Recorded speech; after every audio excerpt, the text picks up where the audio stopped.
tu as vu un film récemment qui t'a donné comme ça ce sentiment que, bon, ça recommençait, c'était bien, c'était fort, c'était inattendu? Oui, enfin, j'en ai même vu plusieurs.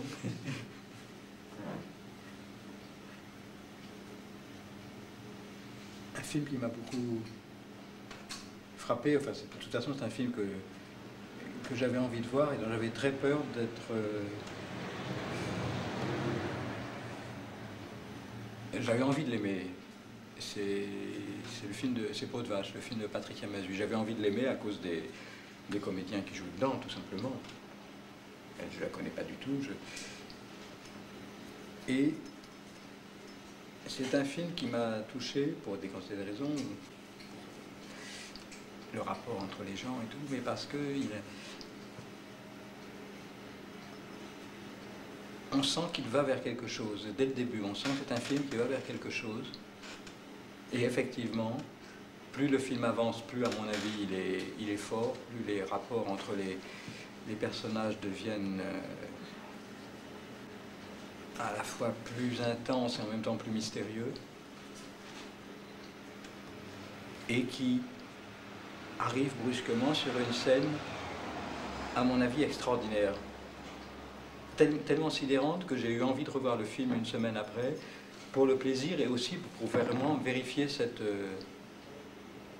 scène, ce qui se passait dedans, la façon dont elle était filmée. Parce que elle m'avait presque donné le sentiment, la première vision, des scènes qu'on rêve. Enfin, ça m'arrive assez souvent de rêver que je suis au cinéma en train de voir un film, avec des moments, là j'ai vu des choses vraiment magnifiques, mais là je me réveillais.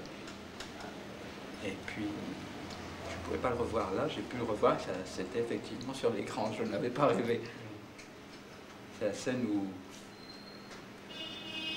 La dernière scène où Jean-François, je ne me souviens plus des noms des personnages, je suis comme le bon public, je parle des films en disant les noms des comédiens. Donc Jean-François part sur la route. Ça, c'est un premier plan dans mon souvenir. Et il y a un deuxième plan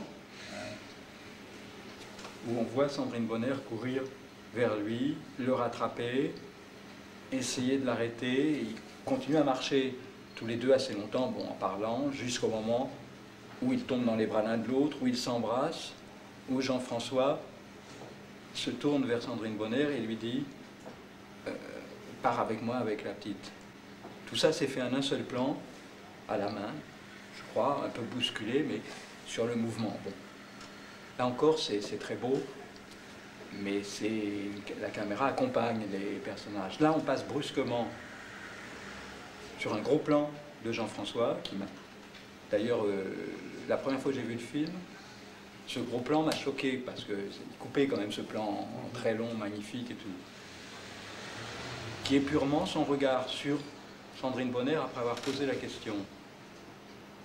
C'est un plan assez court, on a aussitôt après le contre-champ, le gros plan de Sandrine Bonner, qui ne répond pas, qui le regarde, et puis son regard commence à bouger, elle-même commence à bouger, et là on comprend dans son mouvement, elle va à la place où était Jean-François, mais il n'est plus là, parti, la caméra continue à le suivre, la caméra est derrière elle, on la suit, et on voit... On fait tout un mouvement derrière elle et on voit Jean-François qui s'éloigne sur la route et qui arrête un camion qui vient vers nous et qui monte dans le camion, tout ça à l'intérieur de ce plan qui est parti sur le visage d'elle. Tout s'est passé, la réaction de Jean-François sur le fait qu'elle ne répondait pas à sa demande, le fait qu'il parte, tout ça s'est passé off, on l'a uniquement sur le visage de Sandrine Bonner et son mouvement. Et c'est fini, il est parti, il s'en va. C'est pratiquement le dernier plan du film.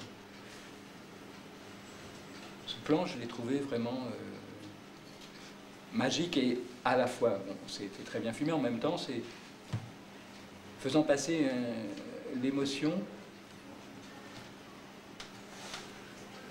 d'une façon vraiment avec une invention de la caméra que, je crois, presque... Je crois qu'il faut être cinéaste pour le voir, enfin en tout cas de façon très simple.